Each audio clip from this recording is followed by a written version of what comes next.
Good afternoon, everyone. You are tuned in to Twitch TV/OPNoobsOnline, the broadcasting channel for the website opnoobs.com, PC Gaming by PC Gamers. I'll be your host today, Essentialist, along with Marcus, and today we get to talk to Nils Ryborg, project lead at GreyLight Entertainment, the studio behind the horror game Stairs, recently released and available on Steam. Nils, hi, how are you? Hello. I'm a little nervous, but I think I'm all right. There's no need to be nervous because we are as mediocre as you could expect. All right, that's good. No problem. Like I said, this is my first interview too, so we're in this together. Okay, you and me, man. No pressure. Thanks for taking the time, Nils. Super appreciate it. Tell us, where are you calling us from? You're in Sweden, correct? Yes, Sweden in a very, very little community called Svängsta. It's in the southern part of Sweden. How many people? I have no idea. I only leave the house to go to the office, so I have no idea about anything in the area. And you still have a good internet connection over there, because that's important to me. We're in Sweden. We always have a great internet connection. That's what they say. They said actually in the United States our internet sucks. Yeah, we have one of the worst. That's for sure. Yeah, that's like 26. that's really sad, man. It's it's very sad. It's still okay, but quite frankly. Okay, Nils, we're gonna start. We're gonna zoom in on you first and foremost. We're gonna talk about you as a gamer. We'd like to know a little bit when you became a gamer and why. Big philosophical question. Very philosophical question. No, it started out with when I was little. When we bought these kind of Technique magazines, they used to send these little diskettes with, not diskettes, CD-ROMs with small game demos on. And one time, my dad decided to show me Warcraft 3, the demo, and boy oh boy, that was a very, very fun little game. So I tried it out and I got hooked on it. So I persuaded my father to buy me my own computer, and then I started playing the actual Warcraft 3 game. So your love affair started on PC and started with Blizzard Entertainment. Yes, it did. It's a great love affair to have. I went on to World of Warcraft before I started, expanding my tastes a little. Okay, well, I think we all fell in love at some point. Most PC gamers with Blizzard, so it's good to see that that's the influence that made you become a professional. And how did you become a professional? Like what made you decide, hey, I want to get into game development and not, a journalist? A very laid-back attitude to life. I had no idea what I wanted to do, so my parents just told me, do whatever you think is fun. And at the time, I played a lot of video games, so I figured, hey, why not go to a university that focuses on that kind of stuff? So I ended up in Blekinge with the university called Blekinge Tekniska Högskola, where I applied to a program which I had completely misunderstood. I applied to what I thought was a program for music, and the first lesson we had, they told me I would never write music ever again. We would only be focusing on sound effects. So that was interesting. You were a confused child, it sounds. Very laid back is what I prefer to call it. But yeah, confused is definitely an apt description. And from your studies to actually a professional environment? While we were still at school, I was contacted by Joachim, a guy I'd briefly spoken to earlier, and he had this game idea he wanted to work on. It was very small at the time, but he needed someone to do the sound, and I was one of the few sound guys that he knew. So he contacted me and kind of brought me into it, and that little project later developed into what is Stairs today. And so, you've always worked sound on PC, or were you? No, it's always been PC. Any software you'd recommend? I'm very old school, so I'd say Pro Tools. It's what I learned first, and I really enjoy it. It's mostly what's used for big movies and the like, but it's a very efficient program. So you started into game development as a sound designer, a sound engineer. It sounds like, and eventually you became a project lead, which are completely different responsibilities. I have absolutely no experience or training for the project lead role. It was merely something that was best suited to my personality of the people we had in the company. So we got in a guy who was better at sound than I was, Jacob.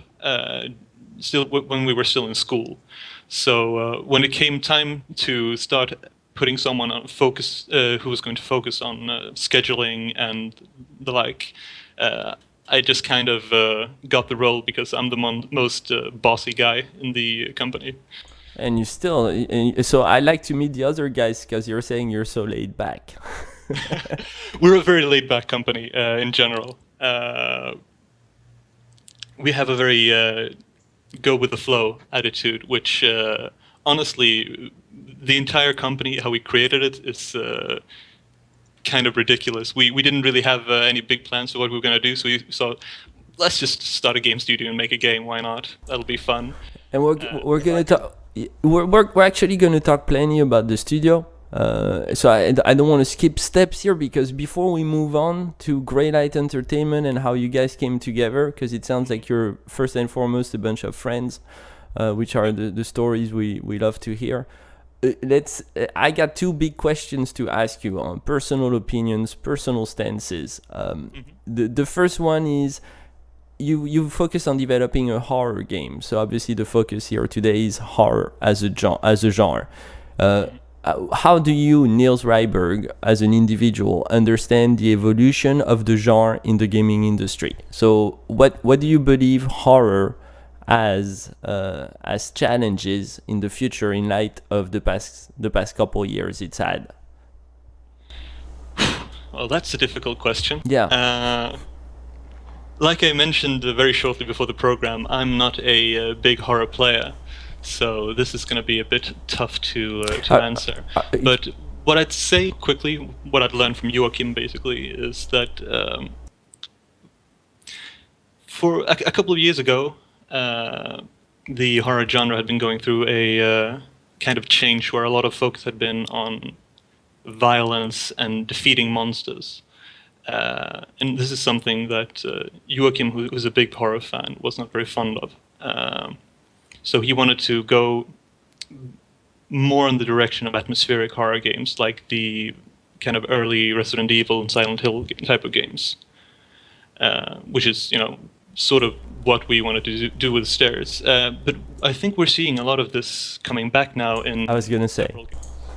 Was there a certain type of, thing he was looking for, or was he kind of just going around looking for certain things that have happened in Sweden, or were they worldwide? When it comes to real-life events, actually, that was the other designer, Carl Henrik, who was mainly doing that. He's the story writer. Kind of gets jumbled up, but they created a lot of stuff together. But he's got this pop culture brain, so he picks up a lot of information. And the events came from him. I'm not quite sure how he chose which ones he wanted to work with. We used the Donner Party, which was the same event we based our first demo off of. We used that in the game, along with the Jonestown Massacre, which is a very famous mass suicide caused by an American pastor. The third scenario? The third scenario, that's where we threw in the Jonestown Massacre. The first scenario was actually based on something that may not be as well known in the US. It's a Fritzl case. It's about this guy who very recently was found out that he'd kept his daughter inside a basement for 24 years, where he'd also raped and impregnated her. Oh my so God. She became pregnant with their daughter, who he also raped, down in this little basement of his. So after 24 years, she managed to get out and tell people about what he did, and it caused a big uproar. This was down in Austria. Yeah. So that definitely was the focus of the first scenario. as we mention every now and then, like these aren't the exact events. Rather, we take inspiration from different events and just go, all right, this was really fucking creepy. Let's see if we can do something with this as a kind of main inspiration and focus during this level. It's definitely the environment itself, and the fact that these events and seeing how personable it was, that kind of definitely brought a eeriness to the game for sure. More than the ghouls and the sounds. I'm glad you think so. That was what we were hoping to achieve. That's a crazy story, by the way, you told us. That's just crazy. The Fritzl one, yeah, it was a very big deal when it came out. I never heard of that story, but that's... It was mostly reported in Europe. I'm not sure why it didn't make it to the US, considering how strange it is. And we love that stuff, yeah. Hey, so Nils, as the project lead, what do you do at the office? What's your job? What do I do at the office? I'm kind of the all-round man. So most of the people had very focused tasks, and I kind of was left up to make all these people work together. So you make that sound easy, but it's probably not. It's very hard to explain in a very concise manner because each day I work with something new. So you're putting out fires and you're connecting people and making sure. Yeah. Definitely. I need to speak with the designers. I need to speak with the artists. I need to speak with the scripter. I need to speak with the sound, and I need to make sure that once an idea has been formulated and decided, it needs to be. Each person needs to know what they need to complete. And did you guys get to work in a physical office, in a physical spot? Or were you working remotely? We worked in a physical office, thanks to the incubator we were part of. We had some people working from further away. Our character designer and Joachim, for a big part of the development as well, had to move home due to health issues. Okay. If that's not being too invasive, how did you guys go about funding the project? Because there must be some costs associated to just an office and keeping people alive during. How long was the development of the game? The development of the game was 1 year. So you had to keep people afloat for a whole year. Yeah, trust me, that was that was very difficult. We all had our little tricks, but. First of all, we just kind of lived off what we'd scraped together previously. So we had a bit of money stacked up, which made us last like the first 6 months. We could just live off our own money. Then it started getting really tough. So we tried to do this Kickstarter in desperation, hoping we could get a little money there to finish the game. The Kickstarter did not pay off very well, sadly. We didn't do a very good job. Why do you think that is?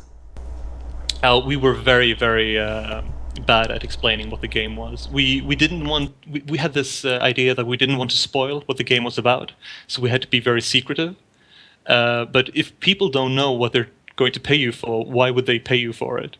You can't just go, trust me, this will be really cool. I can't tell you what it is, but it's going to be really cool. Okay, give me your money. And horror is probably also a tough sell in crowdfunding, just because there's so many studios that might pitch an idea that's just, we're gonna scare you, and people don't necessarily fall into it immediately. They need quite a bit of convincing. Entirely possible. And then there's the fact that there have been a lot of people who have made claims that they were going to create a project and then just they didn't go through with it properly, and people have been disappointed. So, first time studio, haven't done a game before, hey, entrust us with your money. It didn't work out. Luckily, however, we got in contact with an American publisher called Digital Tribe Games, who helped us out. Because they, for some reason, decided that, oh, well, this idea sounds cool. And I still don't know why, because they didn't know what the game was about at the time. They just so they actually invested in you guys financially? Yeah, they. That's that's, I don't know if you are aware, but that's very unique. Most of the time, publishers they won't support you financially. Well, I'm not sure how common or uncommon it is, since I'm not very experienced in the business. But I do know that we would not have made a contract with them had they not provided us with some sort of payment, since we desperately needed money. And Well, they were that's super awesome. nice guys as well. They were really They took a very hands-off approach to the game, so they let us do whatever we felt like doing with the game, and they entrusted us with the development of it. So They must have really believed in your talent, I guess. yes, they really did, which I really appreciate, and I find very strange because as I said, we'd never completed a game before, so it was very unfounded trust in the end. But It's the American way, Nils. It's the American way. Maybe they very optimistic, very nice people. I was very surprised by how generous they were. Was this after you created the demo that they came and picked you guys up? Yeah, this was after the demo. So they'd seen like all the videos that had popped up and people's reactions to it, Right. which is, I think, a big part of why they were interested. Awesome. You have a lot of visibility through a lot of different people in the community. Yeah, indeed. Can you tell us about Caroline? Caroline, who did the script, I believe? Where she comes from, how she writes, how she works? Sure. Carolyn has lived in Blekinge for most of the time, so unlike the rest of us who moved in here when we started going to the university, she was local. She's a very shy girl, so to speak. Doesn't talk a whole lot until you get to know her when she starts talking a lot. One of those types. When it comes to scripting, she's a very determined person. When she doesn't get something on the first try, she'll go, "This is impossible." She'll tell me, and then like 2-3 hours later, she'll tell me that she's solved the problem and she's done. Very, and she gets very. She gets frustrated very easily, but she never gives up, and she keeps contacting me like just before I'm going to bed, saying, "Oh, I solved this problem now." A complete workaholic. I'm sure it's bad for her health, but I can't really stop her since it's kind of saved the game. I guess it's the type of people you need around you to make a good game. Oh, definitely. And Jacob, the sound design, because horror has a lot to do with sound. So I'm curious. Yeah, I'm curious to know how he works, especially special effects. How do you guys get those? How does that all come together? Jacob is a very creative person. Above all, he's extremely optimistic and very nice to work with. He's always filled with energy. Always want to try out new things. When it comes to creating sound effects, we do a lot of silly things. We want to create stuff.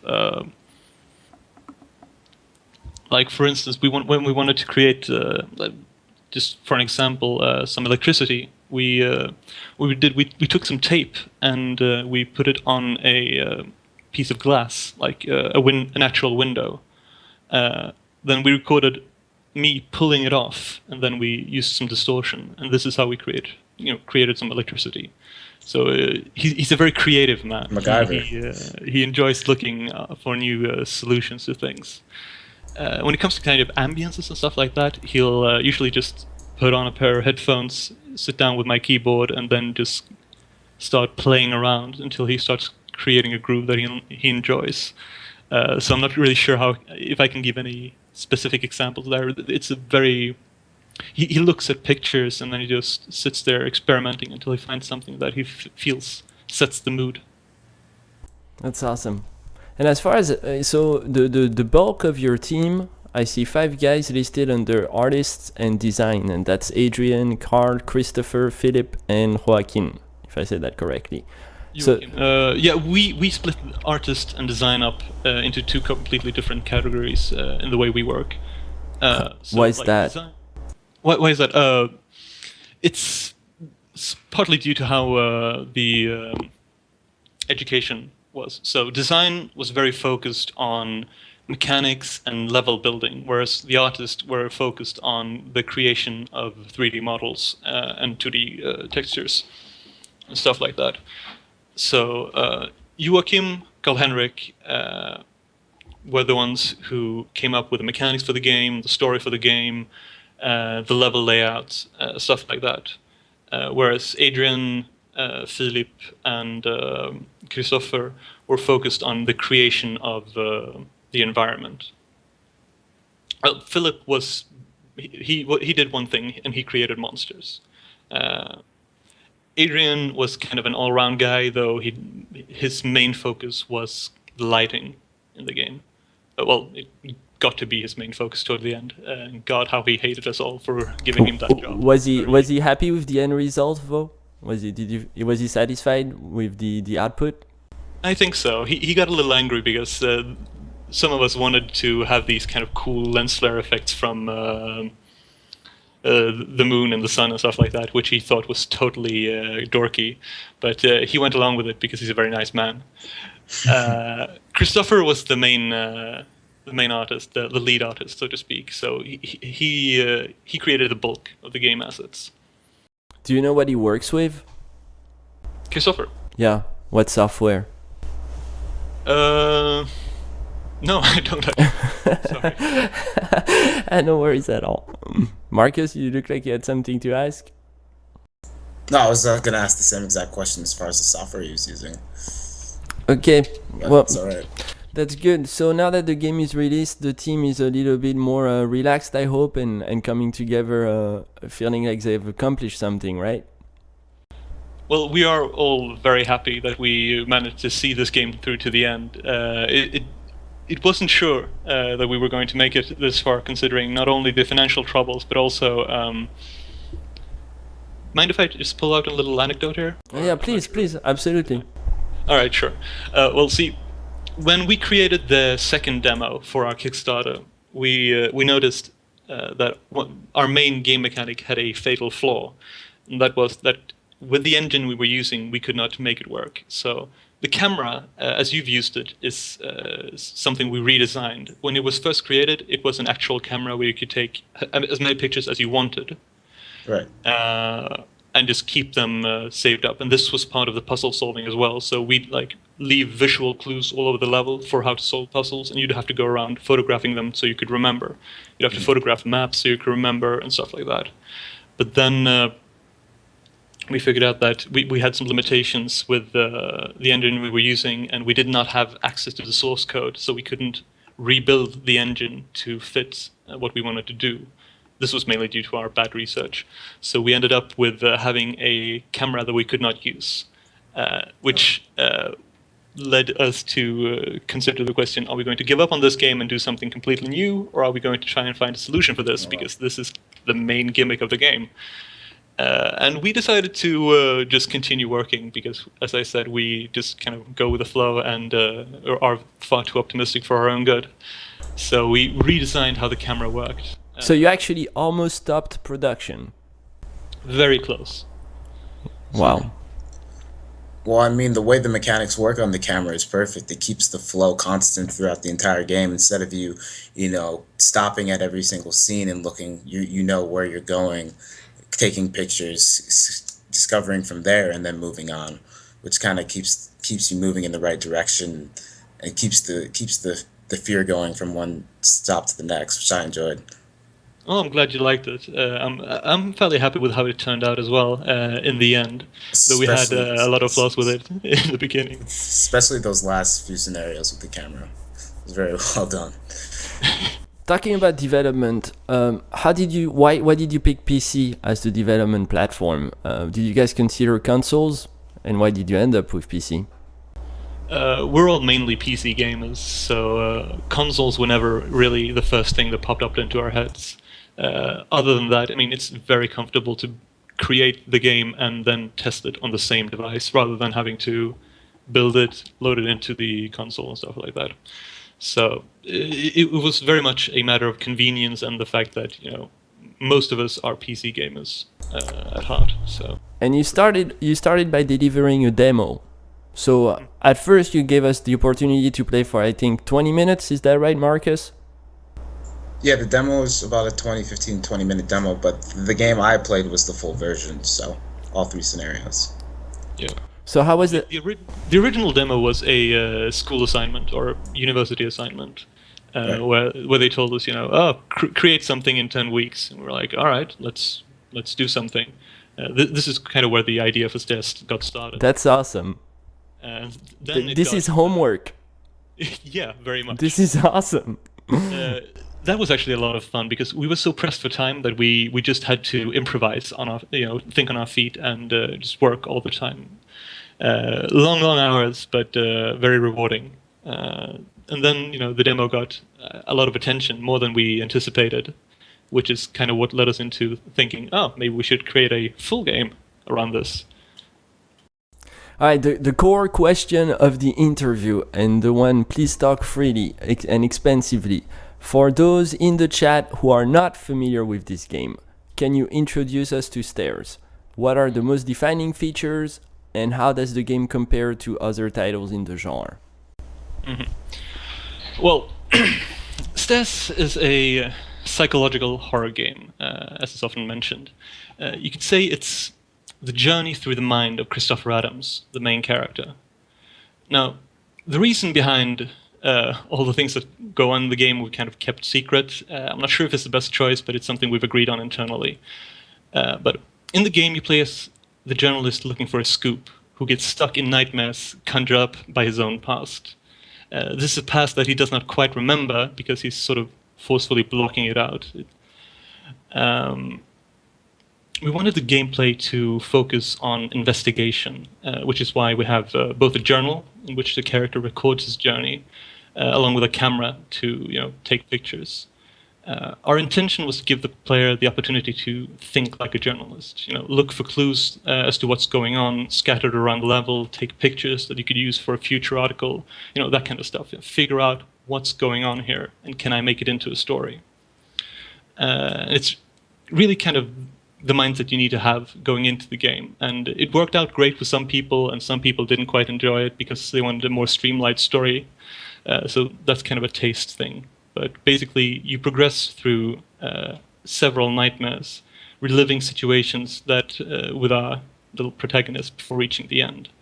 And just as a little side note, like if you actually look for the clues, and take all the pictures in each level, you'll get a little summary from the character explaining what he thinks has happened in each level. Why did you guys pick a journalist as the main character? That's a good question, and it has to do with the answer has to do with how the game kind of went from a small scope to a larger one. So it started out with the idea of there is this haunted staircase, and someone's going to go down there and prove to people that this isn't haunted. And then it turns out it is haunted. So in the beginning, it could have been anyone who was just skeptic about haunted things. And then it kind of, the scope sort of expanded. And we wanted someone who would be skeptical to the supernatural and someone who would have sort of reason to go to a strange, abandoned place. So and that's the journalist. The journalist, indeed. And it's used in a lot of movies and games for this very reason, because journalists are busybodies who go around poking their nose when nobody wants them. And it fits very well when you want to throw someone into a situation where they obviously shouldn't be.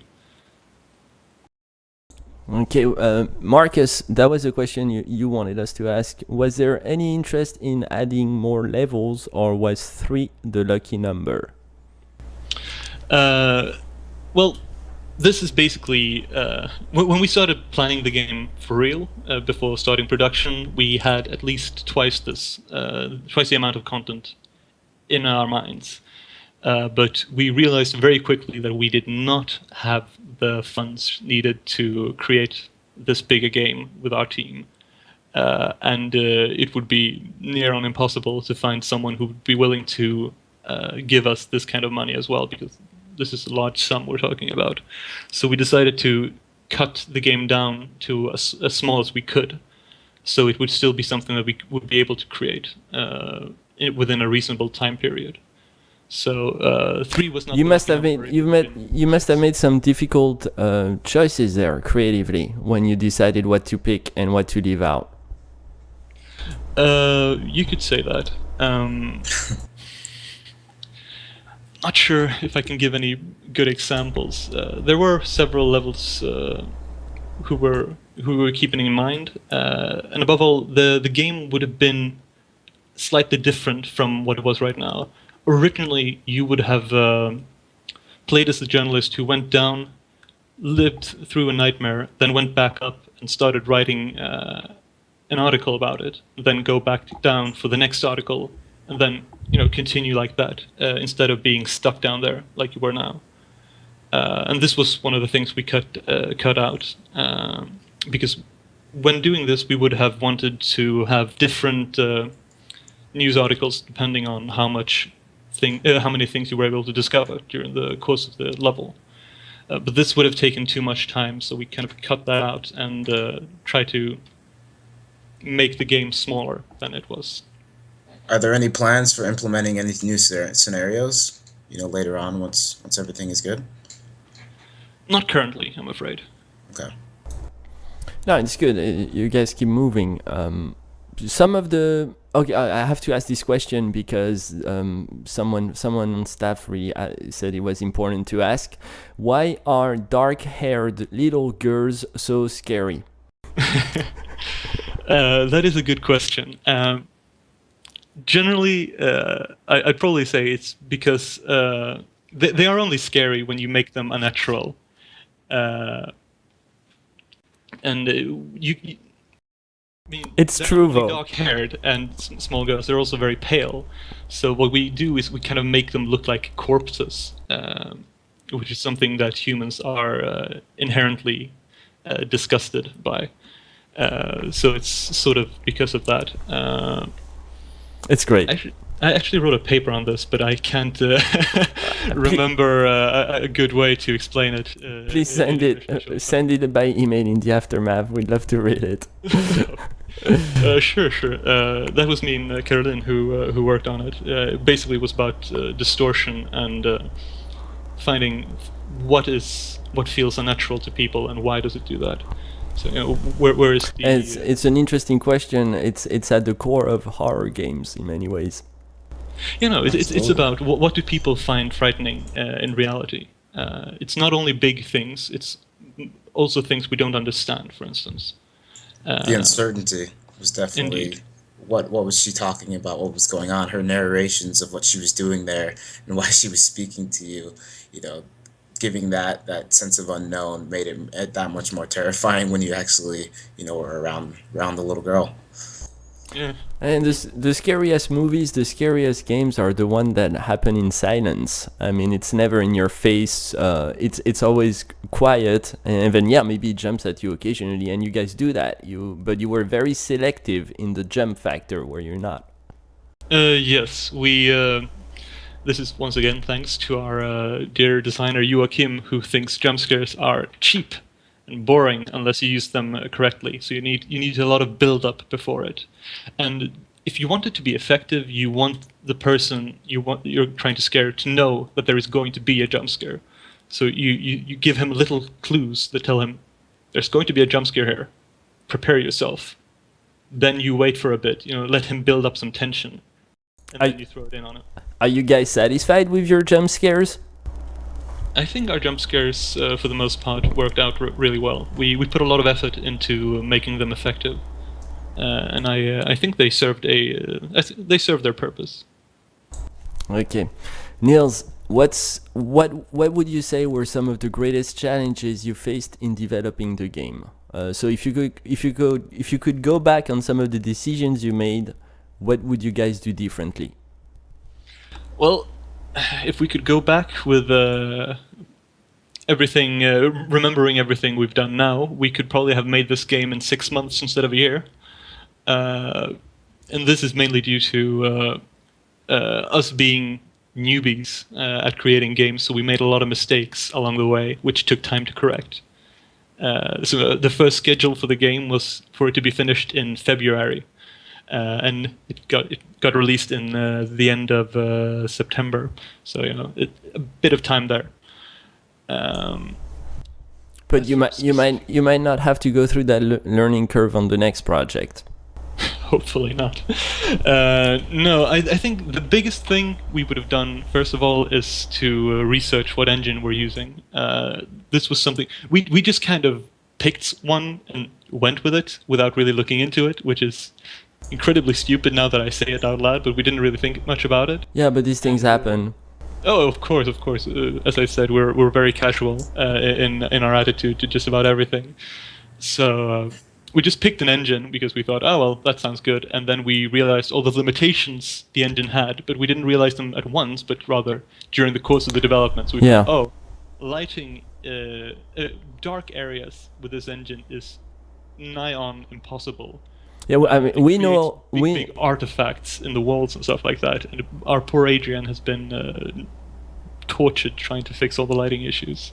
And we know about that too because we're about a year old, and already within a year's time we've gone through 4 different websites. Because you tend to go with your guts, and then you realize this was not the proper layout or the proper setup. For what we're doing, so when you're starting up, you always end up doing a lot of undoing. Indeed, you gotta be courageous about that. What are you proudest of?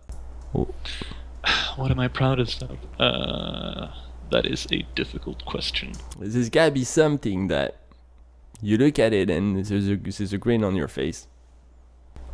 I'd have to say it's the jump scares, to be honest. Even though that was not the main focus of the game at all, I think they really... I think the fact that we didn't use them a lot made them work a whole lot more. So when someone ran into a new scare that we created, one of the testers, it was very, very amusing. That's probably what gave me the biggest smiles during the development time, was when someone tested a new jump scare. Okay, we're gonna get close to the Q&A, so never sit, collect the questions, and be ready to pop them in the channel when we ask you to. The 2 last questions are the 2 best ones. The people who asked them are gonna get the Steam key of the game, courtesy from the studio GreyLight Entertainment. Thank you guys for that. But before we move on to the Q&A, we got a couple questions about community feedback. Are you satisfied with the reception of the game? It's more positive than we feared, so that's very nice. You never know if people are going to think your game is good or not until you release it to the public. When you ask friends or people working with you, they're always going to tend to be a little nicer. We were sort of nervous when we released it, but most of the reviews are positive. Most of the comments are fairly positive. We've left some bugs in the game, sadly, that we've tried to fix, but other than that, people seem to like it. We've seen some reviews, and we rate fairly decently. We've got a decent Metacritic score. I'm fairly impressed. As I said, we feared it would be worse. I mean, I personally feel like you've got all the good signs telling you to keep working. Just this is your first game. There's so many games that come out on Steam on a weekly basis, and yours definitely got the community playing it and reacting to it, and it was a positive feedback, mostly positive. So 2 thumbs up to you guys. Are you looking at this community feedback, and is that influencing some of the changes you might make in future games? We are looking at the community feedback, but as of right now, we don't have any more projects planned out. This is partly due to financial reasons. Like, we are, as of right now, completely broke, and even if this game sold 1 million copies, we would not see any of that money until December. And by that time, we'd all have been kicked out of our apartments. So right now, we're all just kind of trying to find a way to survive for a bit before we start looking at any kind of new projects. So right now, you could say we're on a hiatus. Was there a genre you would like to get into development on? This is where we noticed, because we were discussing this a lot toward the end of Stairs. Of course. What do people want to do? And we all are very different. I think what we settled on, what we most likely would have done, if we felt it was possible, would have been a puzzle game. In the kind of same breath as trying, so physics-based puzzles, along with a heavy focus on narrative. It's like a Portal. Cool. I didn't hear what you said. like a Portal type of game. Oh yeah, sure. Something along that line was discussed as well. It's hard to decide. Our strength, 3D wise, I'd say is the first person. I love it. It looks good. It makes the game look very nice. Very immersive. But very immersive. But we would most likely have gone for a what's it called, 2.5D, like where you have 3D, but you're locked in side scroller, essentially. Mm-hmm. Cool. I think we're ready for the first question, which is asked by TommyTime21. TommyTime21 asks if an alien species discovered stairs the game as the only remnant of human civilization, what would they learn about us as a race? That we're suicidal, I think. If we consider what this guy tried to do, he just kept going downwards. Like, oh, all right, someone just tried to kill me. Well, better go down the stairs. Don't see the problem here. Yeah, that were thought-provoking. Yeah. What would they learn about us as a race? I don't know. Never said we're ready for the second question. That's a good question, Bo. Thanks, TommyTime. Yeah, I hope that if the aliens fall to Earth, they don't discover stairs first. Flicker K. Tofel asks, what are your favorite horror games? Is there a best one at the moment? Are there any Easter eggs in the game? You've kind of answered that already, but...